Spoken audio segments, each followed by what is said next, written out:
तो क्वेश्चन है कि निम्नलिखित में से किस आयोग के लिए भारतीय संविधान में कोई प्रावधान नहीं किया गया है। यह आपके विकल्प है। 2013 में क्वेश्चन पूछा गया था।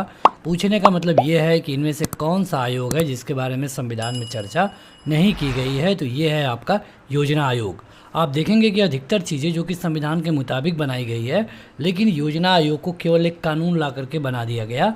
योजना आयोग को 1950 में बनाया गया योजना बनाने के लिए, और 1 जनवरी 2015 को इसका नाम बदल करके नीति आयोग कर दिया गया मोदी सरकार के द्वारा। यहाँ पर हम कवर कर रहे हैं प्रीवियस ईयर के क्वेश्चन, और ये 61वां भाग है। अगर आप चाहते हैं इस वीडियो का PDF या फिर उसको आप खुद टेस्ट देना चाहते हैं तो इस ऐप को डाउनलोड कर सकते हैं। डायरेक्ट लिंक वीडियो के डिस्क्रिप्शन में और पहले कमेंट बॉक्स में मिल जाएगा। क्वेश्चन है कि भारतीय संविधान की 8वीं अनुसूची में निम्नलिखित में से कौन सी भाषा नहीं है। जो 8वीं अनुसूची है इसमें 22 प्रादेशिक भाषाएं हैं। तो यहाँ पर पूछा गया है कि इनमें से कौन सी भाषा नहीं है।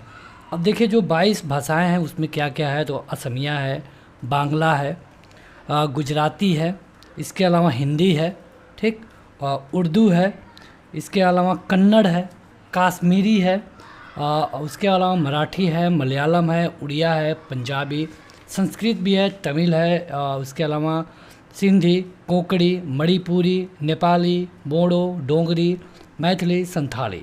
तो यहाँ पर ये सारी भाषाएं हैं।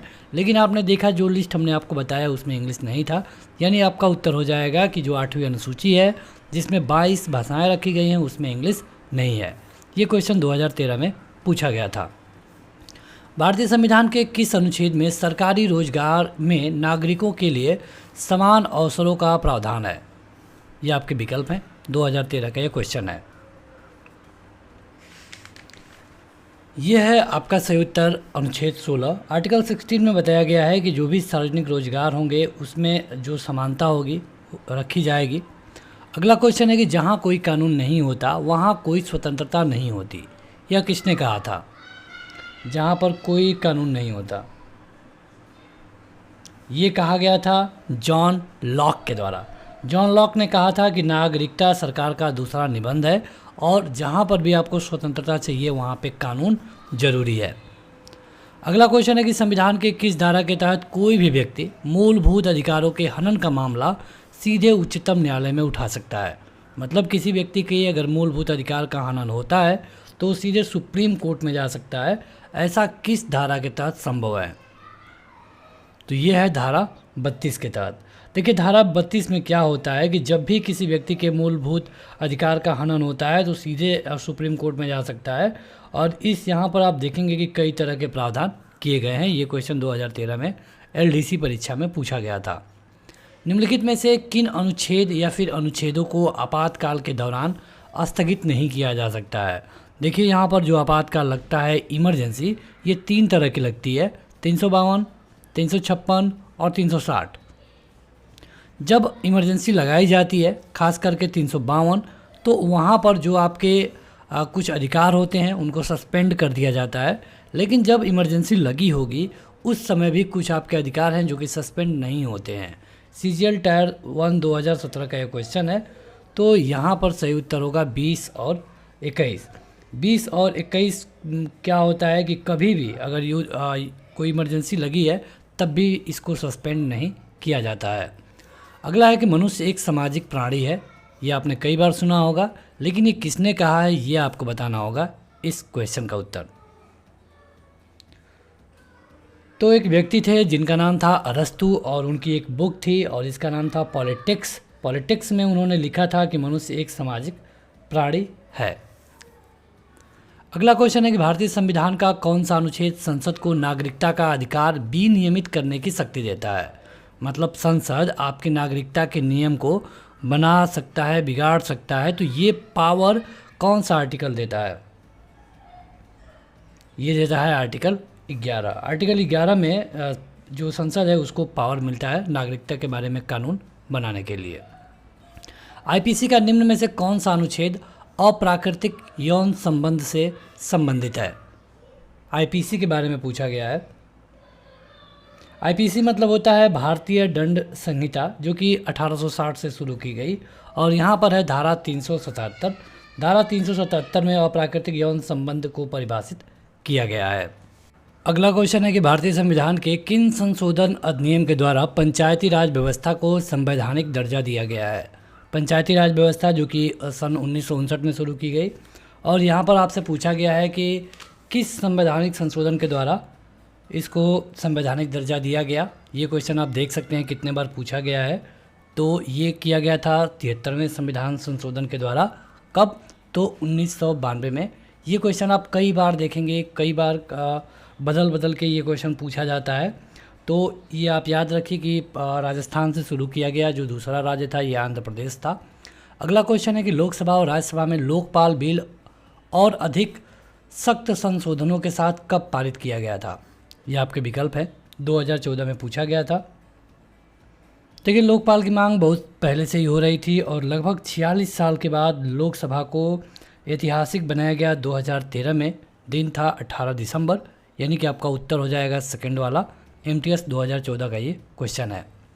भारत में यौन उत्पीड़न विरोधी कानून, रोकथाम, निषेध, शिकायत निवारण अधिनियम 2013 किसकी रक्षा करने के लिए लागू किया गया। CGL टायर 1 2013 और 14 दोनों में पूछा गया था। कार्यस्थल पर जो महिलाएं थी उनके साथ जो यौन हिंसा होती थी उनकी रोकथाम कैसे करें, उनको निषेध कैसे करें, क्षतिपूर्ति कैसे करें, इसके लिए एक अधिनियम लाया गया था 2013 में। और यहाँ पर आपका पहला वाला विकल्प सही होगा। अगला क्वेश्चन है कि दल बदल कानून भारतीय संविधान की किस अनुसूची में दिया गया है। देखिए, पहले लोग जीत जाते थे किसी और सिंबल पे और जीतने के बाद पैसा लेकर के किसी और पार्टी में चले जाते थे, तो उसको रोकने के लिए दल बदल कानून लाया गया। इसको 10वीं अनुसूची में रखा गया और 1985 में इसको पास कराया गया था। संवैधानिक संशोधन अगर पूछ ले तो ये था 52वां, ठीक है। 1985 में इसको पास कराया गया। तो यहाँ पर सही उत्तर होगा 10वीं अनुसूची। ऑप्शन नंबर दूसरा इसके लिए सही होगा। अगला क्वेश्चन है कि प्रचलित निषेधाधिकार के द्वारा संविधान में संशोधन करने की पद्धति कहाँ है, बताएं। तो ये है स्विट्जरलैंड में। चलिए एक क्वेश्चन आप बताइए कि जो हमारा मौलिक अधिकार वाला फंडा है ये हमने कहाँ से लिया है। जो हमारा मौलिक अधिकार वाला फंडा है ये हमने किस देश से लिया है, ये आप बताएंगे कमेंट करके। भारतीय संविधान में अवशिष्ट शक्तियाँ किसको सौंपी गई हैं। अवशिष्ट करने का ये मतलब है कि जो शक्तियों के बारे में बात ना हुआ हो। जैसे जब 1950 था तो उस समय जो क्राइम हो रहे थे, और आज यानी कि अगर आप देखेंगे 2020 से लेके 30 के बीच में, तो इस समय कुछ ऐसे क्राइम बढ़े हैं जो कि 1950 में नहीं थे। तो जो 1950 में थे उन्हीं के बारे में कानून में प्रावधान किया गया। जैसे कुछ कानूनों को दिया गया कि इन पर राज्य सरकार का पावर होगा, कुछ पर केंद्र का। लेकिन जो चीज़ें 1950 में जिनके बारे में बात नहीं की गई थी, जैसे साइबर सुरक्षा, तो इस तरह का अगर कोई मामला आता है जिसके बारे में पहले बात नहीं की गई थी, तो उनको हम कहेंगे अवशिष्ट शक्ति। और ऐसा किसको मिला है ये इस क्वेश्चन में पूछा गया है। तो ये चीज़ें हमने लिया है कनाडा से, और ये है किस आर्टिकल में, तो ये धारा 248 है और ये कनाडा से हमने लिया है। और इसमें केवल पावर मिलता है जो केंद्र सरकार को मिलता है। मतलब जिन कानूनों के बारे में पहले बात नहीं की गई थी उस पर कानून बनाने का अधिकार केवल और केवल केंद्र सरकार को होगा। ये हमने कनाडा से लिया है। निम्नलिखित में से कौन सा एक निवारक निरोध अधिनियम नहीं है।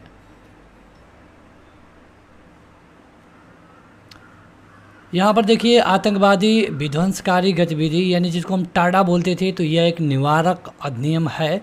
आतंकवादी निवारक अधिनियम पोटा जिसको बोलते थे, तो ये भी है। विदेशी मुद्रा संरक्षण एवं तस्करी गतिविधि वाला, तो ये भी है। और विदेशी मुद्रा अधिनियम फेरा, यह एक नहीं है। और क्वेश्चन में पूछा गया था कि कौन अधिनियम नहीं है, वही आपको बताना था। यानी कि इस क्वेश्चन का सही उत्तर होगा ऑप्शन नंबर 14। 2014 में यह क्वेश्चन पूछा गया था। संघीय सूची में समाविष्ट विषयों की संख्या कितनी है। देखिए, कानून जो बांटे गए उसमें से कुछ पर कानून बनाने का अधिकार केंद्र सरकार को हो गया, जिनको हम संघीय सूची कहते हैं। कुछ पर केंद्र का हो गया, जिसको हम राज्य सूची कहते हैं। कुछ पर दोनों का हो गया, जिसको हम समवर्ती सूची कहते हैं। तो यहाँ पर संघीय सूची को पूछा गया है। तो यहाँ पर करीब करीब अगर आप देखेंगे, यहाँ पर विकल्पों पर गौर करेंगे तो 97 होगा। शुरुआत में इनकी संख्या 100 के आसपास थी, लेकिन ये 97 ही है। CGL टायर 1 2014 और एलडीसी परीक्षा में क्वेश्चन पूछा गया था। राज्यसभा ने किस तारीख को विवाह कानून संशोधन विधेयक 2012 पारित किया? 26 अगस्त 2013 को ये पास किया गया था, ठीक है। और ये राज्यसभा में ध्वनि मत से पारित किया गया। ध्वनि मत कहने का मतलब कि कोई वोटिंग नहीं हुई, सभी लोगों ने कहा कि हाँ हम इसका समर्थन करते हैं। तो इसके लिए जो तीसरा वाला ऑप्शन है ये सही होगा। सीजीएल टायर 1 2014 में क्वेश्चन पूछा गया था। राज्य चुनाव आयोग नगरपालिका चुनाव किस अनुच्छेद के अधीन संचालित एवं नियंत्रित करता है और उसकी देखरेख करता है? बताएं। ये करता है 243 के लिए राज्य चुनाव आयोग नगरपालिका का चुनाव कराता है और उसकी देखरेख करता है। किस वर्ष आतंकवाद निरोधक अधिनियम यानी कि पोटा लागू हुआ था? पोटा के बारे में आप सुने होंगे, और पोटा टाडा, ठीक है। तो यहाँ पर ये पारित किया गया था 2002 में, और एलडीसी परीक्षा 2014 में ये क्वेश्चन पूछा गया था। चुनाव आयोग किस आर्टिकल के तहत स्थापित किया गया? चुनाव आयोग, ये क्वेश्चन बहुत बार पूछा गया है। संविधान की जो धारा है यानी कि अनुच्छेद है यह है 324, और 324 के अनुसार संसद के दोनों सदनों राज्य की विधानसभा विधान परिषद का जो चुनाव होगा ये चुनाव आयोग कराएगा, और ऐसा बताया गया है आर्टिकल 324 में। अगला है कि संविधान का अनुच्छेद 51A नागरिकों के मौलिक कर्तव्यों से संबंधित है। आपको बताना है कि किस संविधान संशोधन में इसे लाया गया। 51A के बारे में क्वेश्चन पूछा गया है। तो ये है 42वां संविधान संशोधन 1976 में लाया गया। सरदार स्वर्ण सिंह समिति की सिफारिश की गई थी, और यहाँ पर 2002 में 86वां संविधान संशोधन किया गया। तो 2002 से पहले इनकी संख्या थी 10, लेकिन 2002 के बाद इनकी संख्या कितनी हो गई है ये आप हमें बताएंगे कमेंट करके। इस समय कुल कितने मौलिक कर्तव्य हैं ये आपको बताना होगा कमेंट करके। 74वां जो संविधान संशोधन हुआ ये किस संस्था से संबंधित है? 74वां संविधान संशोधन हुआ था 1993 में, और यहाँ पर 3 तरह के चुनावों के बारे में बात की गई थी, नगर पंचायत, नगर परिषद और नगर निगम। तो इनके बारे में है, यानी कि इन तीनों को मिला करके हम कहते हैं नगर पालिका। हाल ही में आंध्र प्रदेश से अलग एक नए राज्य तेलंगाना का गठन हुआ। इसे भारतीय संविधान की किस सूची में परिवर्तन होता है? तेलंगाना कब बनाया गया? 2014 में 2 जून को बनाया गया था। यहाँ पर पूछा गया है कि तेलंगाना जब बना तो किस अनुसूची में बदलाव हुआ? तो यह है अनुसूची 1। भारतीय संविधान के किस आर्टिकल में आपातकाल का प्रावधान है? आपातकाल का इसी वीडियो में हमने आपको बताया था 352, मतलब कि कहीं से युद्ध होता है, आंतरिक विद्रोह होता है। 356 मतलब किसी राज्य में लगता है, और 360 जब वित्तीय स्थिति सही नहीं है। जब आप देखेंगे कि श्रीलंका की हालत ख़राब हुई थी, वहाँ पर भी इमरजेंसी लगाया गया था। हालांकि वहाँ का संविधान अलग है, लेकिन एक उदाहरण आप देख सकते हैं। तो यहाँ पर सही उत्तर होगा 352। तो फिलहाल इस वीडियो में इतना ही। 25 में से आपने कितने क्वेश्चन सही किए आप हमें कमेंट करके बता सकते हैं। अगर वीडियो पसंद आती है तो लाइक करने के साथ अपने दोस्तों में शेयर करें। इस ऐप को डाउनलोड कर सकते हैं, लिंक वीडियो के डिस्क्रिप्शन में मिल जाएगा। फिलहाल इस वीडियो में इतना ही। Thank you.